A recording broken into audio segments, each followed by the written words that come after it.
বলতেছিলাম আল্লাহর বান্দা বাসকান্দির হুজুর রহমাতুল্লাহ আলাইহি আহমদ আলী হুজুর দোয়া করে দিলেন, যাও তোমার জন্য দোয়া করে দিলাম, তুমি যেন আল্লাহর কোরআন শরীফ 29 দিনে যেন খতম তারাবি তুমি শোনাইতে পারো। আল্লাহর বান্দা বাসকান্দির হুজুরের দোয়া আল্লাহর দরবারে কবুল হয়ে গেল। শেখ আব্দুর রহমান সাহেব, এ বন্ধুগণ, শেখ আব্দুল বারী সাহেব যতটা কোরআন শরীফের পাতা উল্টায় ততটাই তার মুখস্থ হয়ে যায়। আল্লাহর কোরআন শরীফ রমজান মাসে 29 দিনে খতম তারাবির মধ্যে শোনাইয়া দিয়েছে। একটু জোরে জোরে বলা যায় কিনা সুবহানাল্লাহ। আমার বন্ধুগণ, আমার ভাইরা, আল্লাহর ওলিদের দোয়া কবুল হয়ে যায়। একটু খেয়াল করুন, লক্ষ্য করুন। অল্প আগে আপনারা এখানে দেখতে পাচ্ছিলেন মাওলানা আব্দুল আজিজ সাহেব, আপনাদের এলাকার মানুষ, কিন্তু থাকতে চিনতেছেন না। যখন ইন্তেকাল হয়ে যাবে নিজেকে নিজেরা তখন আফসোস করবেন, হায় হায় কি হারিয়ে ফেললাম। আমাদের এমন একটা সম্পত্তি ছিল আমরা জীবনের থেকে আমরা হারিয়ে ফেলেছি। থাকতে বুঝে নিবেন, ওনার কাছ থেকে কিছু আপনারা নিবেন, তবে সেনা দুনিয়া ও পরকালে আপনারা মঙ্গল হতে পারবে। বাবাজিরা আমার, কষ্ট আপনাদেরকে দিব না। আমি বলতেছিলাম কোরআন শরীফের কথা। আজকে যেখানে হাফিজে কোরআন গুলো আমাদের সম্মুখে যে বসে আছে রে বন্ধু, কোরআন শরীফ এমন একটা ভালো জিনিস যেটাকে ধ্বংস করার দেওয়ার জন্য এখনো পর্যন্ত এটার পিছনে মানুষ লেগে আছে, ষড়যন্ত্র করে আছে কোরআন শরীফ পৃথিবীর জমিনের থেকে বিদায় করে দেওয়ার জন্য। আমার বন্ধুগণ, কিন্তু পৃথিবীর কোনো শক্তি নাই কোরআন শরীফকে পৃথিবীর জমিন থেকে মিটিয়ে দেওয়ার জন্য। আল্লাহর বান্দা খেয়াল করুন, লক্ষ্য করুন। হাফিজ আব্দুর রহমান নামের একজন মানুষ ছিল, দিল্লি শহরের মধ্যে একটা মাদ্রাসা করেছিলেন। মাদ্রাসার মধ্যে বন্ধুগণ, আল্লাহর বান্দা 3 জন খ্রিস্টান ছেলে যাওয়ার পরে বলতেছে, হুজুর আপনাদের কোরআন শরীফ গুলো কোথায় একটু নিয়ে আসুন। বলে কি করবে? যে আমরা কোরআন শরীফ গুলো খরিদ করে নিয়ে যাব, কিনে নিয়ে যাব। বলেন না না না, আমরা কোরআন শরীফ তোমাদের কাছে বেচবো না। আমার বন্ধুগণ বলে, কোরআন শরীফ আমরা কিনবো, কত হাজার হাজার কোরআন শরীফ আমরা কিনে কিনে সাগরের মধ্যে বাঁচিয়ে দিলাম, কত কোরআন শরীফ কিনে কিনে আমরা জ্বালিয়ে পুড়িয়ে ছাই করে দিলাম। হাফিজ আব্দুর রহমান চোখের থেকে পানিগুলো ছেড়ে দিয়ে কান্না করতেছে আর বলতেছে, তোমরা লেখা কোরআনগুলো পৃথিবীর জমিনের থেকে বিদায় করে দিতে পারো, লেখা কোরআনগুলো জ্বালিয়ে পুড়িয়ে ছাই করে দিতে পারো, কিন্তু জিন্দা কোরআনগুলোকে তোমরা কখনো পৃথিবীর জমিনের থেকে মিটাইতে পারবে না। একটু জোরে জোরে বলা যায় কিনা সুবহানাল্লাহ। এ বাবাদের আমার, খেয়াল করুন, লক্ষ্য করুন। 9.5 বছরের একটা ছেলে ছিল হাফিজ আবু রাইহান। এ বন্ধুগণ, তাকে দাঁড় করাইয়া দিলেন। হাফিজ আবু রাইহান তিলাওয়াত করা আরম্ভ করে দিলেন। সূরা ফাতিহা থেকে শুরু করে আমার বন্ধুগণ নাস পর্যন্ত শোনাইয়া দিলেন। একটা লোকমানও প্রয়োজন হলো না। খ্রিস্টান ছেলেরা বুঝতে পারলো লেখা কোরআন জ্বালানো সম্ভব হবে, কিন্তু জিন্দা কোরআন জ্বালানো কখনো সম্ভব হবে না। একটু জোরে জোরে বলা যায় কিনা সুবহানাল্লাহ। ও মুরাকাটা এলাকাবাসী, এই সোশ্যাল মিডিয়ার মধ্যে আমার কথাগুলো চলে যাচ্ছে। আল্লাহর বান্দা, আপনাদের এত কষ্টের টাকা, এত কষ্টের টাকা, এত মেহনতের টাকা আপনারা মাদ্রাসায় লাগিয়েছিলেন, সেই খাবারগুলো খেয়ে আজকে হাফিজে কোরআন তারা এই আপনাদের কাছ থেকে হাফিজে কোরআন বের হয়ে গেছে। আল্লাহর বান্দা, এরা যখন জান্নাতের মধ্যে যাবে, আপনাদেরকে একটা মানুষকেও রেখে তারা জান্নাতের মধ্যে যাবে না। একটু জোরে জোরে বলা যায় কিনা সুবহানাল্লাহ। আমি বলতেছিলাম 3টা জিনিস পৃথিবীর কেউ নিতে পারে না। এ ভাই আমার দিকে তাকান, 3টা জিনিস পৃথিবীর কেউ নিতে পারে না। 1 নম্বর হলো বিদ্যা, 1 নম্বর হলো বিদ্যা, ইলম, শিক্ষা। আপনি পৃথিবীর যে কোনো জায়গার মধ্যে যাবেন, আপনার সাথে বিদ্যা, ইলম, শিক্ষাটা আপনার সাথেই যাবে। 2 নম্বর হলো আমল। আপনি যে আমলটা করবেন পৃথিবীর যে কোনো জায়গার মধ্যে যাবেন, এই আমলটা আপনার সাথেই যাবে। আমার বন্ধুগণ, 3 নম্বর হলো আপনার চরিত্র। পৃথিবীর যে কোনো জায়গার মধ্যে যাবেন, আপনার চরিত্র আপনার সাথেই যাবে। কথা বলেন ঠিক না বেঠে? এই 3টা জিনিস পৃথিবীর কেউ নিতে পারে না। আপনার ভিতরে চোর ঢুকছে, ডাকাত ঢুকছে, চোর ঢুকে, ডাকাত ঢুকে সব কিছু লুটিয়ে ফুটিয়ে নিয়ে গেল। গহনা গাটি, টাকা পয়সা, ধন সম্পদ যা ছিল সব আপনারা নিয়ে গেল, কিন্তু আপনার 3টা জিনিস নিতে পারবে না। 1 নম্বর হচ্ছে বিদ্যা, ইলম, শিক্ষা। 2 নম্বর হচ্ছে আপনার আমল। 3 নম্বর হচ্ছে আপনার চরিত্র। এই 3টা জিনিস পৃথিবীর কেউ নিতে পারবে না। একটু আস্তে বলা যাবে না সুবহানাল্লাহ? উল্টা দেখি, মোরাকাটাবাসী থেকে উল্টা। আস্তে বললে জোরে বলি আলহামদুলিল্লাহ। আসতেছেন? আল্লাহ, মুসাফির হয়ে দোয়া করছি, আমাদের হাসিগুলো তুমি কবুল করো, বলি আমিন। আমাদের নবী মুহাম্মদ রাসূলুল্লাহ সাল্লাল্লাহু আলাইহি ওয়াসাল্লাম সাহাবাদেরকে নিয়ে হাসতেন। আপনারা জানেন, শুনেছেন, নবী করিম সাল্লাল্লাহু সাল্লাল্লাহু আলাইহি ওয়াসাল্লাম সাহাবাদেরকে নিয়ে বসে বসে বসে বসে খেজুর খাচ্ছিলেন। আল্লাহ রাসূল সাল্লাল্লাহু আলাইহি ওয়াসাল্লাম খেজুর খায়, আর খেজুরের আটিগুলো বিচিগুলো আমার বন্ধুগণ হযরতে আলী রাদিয়াল্লাহু তাআলা আনহুর সম্মুখের মধ্যে রেখে দেয়। আল্লাহর বান্দা বিশ্বনবী বলে, খেজুর খাওয়ার পরে গুটিগুলো গোনা হবে, বিচিগুলো গোনা হবে। যার সম্মুখে আটি বেশি থাকবে, গুটিগুলো বেশি থাকবে, সেই ব্যক্তি খেজুর বেশি খেয়েছে। বাজান উঠছেন কেন? আগো একটু বলে যাবেন, যারা চলে যাবেন একটু বলে যাবেন, একটু জিকির করুন, লা ইলাহা ইল্লাল্লাহ, জোরে লা ইলাহা ইল্লাল্লাহ, লা ইলাহা ইল্লাল্লাহ মুহাম্মাদুর রাসূলুল্লাহ। যাদের যেতে মন চায়, যাদের পকেটে মোবাইলটা আছে, মোবাইলটা জায়গায় রেখে যাবেন, যেন ওই মোবাইলটা আবার আপনাকে ঘুরে নিয়ে আসে। যারা যেতে চান যাবেন হাজত পুরা করার জন্য, জায়গার মধ্যে মোবাইলটা কেন, আপনি যখন বাসে যান, আপনি যখন ট্রেনে যান, সিটের মধ্যে একটা রুমাল অথবা গামছা কোনো একটা রেখে যান। কেন? যে এই সিটটা আমার, আপনি দখল রেখে রেখে যান। আজকের ওয়াজ মাহফিলে আসছেন, জলসায় আসছেন, এখানে যে আপনি প্রথম বসছেন এই জায়গাটা আপনার। যারা টর্চ লাইট নিয়ে আসছেন টর্চটা ওখানে রেখে চলে যাবেন, আবার এসে যেন ওই জায়গার মধ্যে বসতে পারেন। খারাপ পেলেন আমার কথায়? যেন তসে আপনাকে নিয়ে আসে। কোনো একটা মাহফিলের মধ্যে এরকম হয়েছিল, তো এক বেটাকে বলছে আপনি যাবেন না, তখন এরকম তাকে নাকি পারতেছে। পরে বললাম চাচা কি হয়েছে? কোনা আমি মানে যাবো তো, কিন্তু আমার সঙ্গে যারা একটা সাথী আসছিল ওনাকে তালাশ করছি।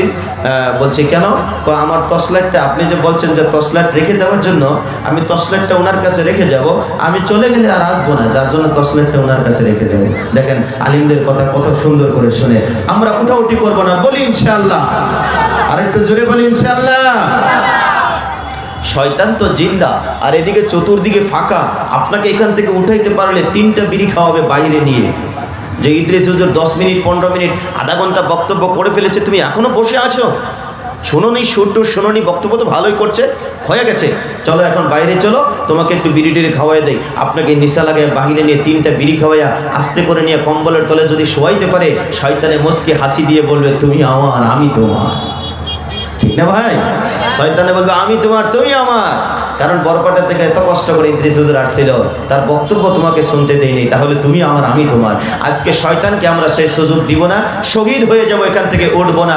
তাকবীর দিয়ে শয়তানকে এখান থেকে বিতাড়িত করে দিব, তাকবীর দিয়ে এখান থেকে সরাইয়া দিব। রাজি আছেন কারা কারা আমার সঙ্গে এক বাক্যে তাকবীর দিবেন? নারে তাকবীর।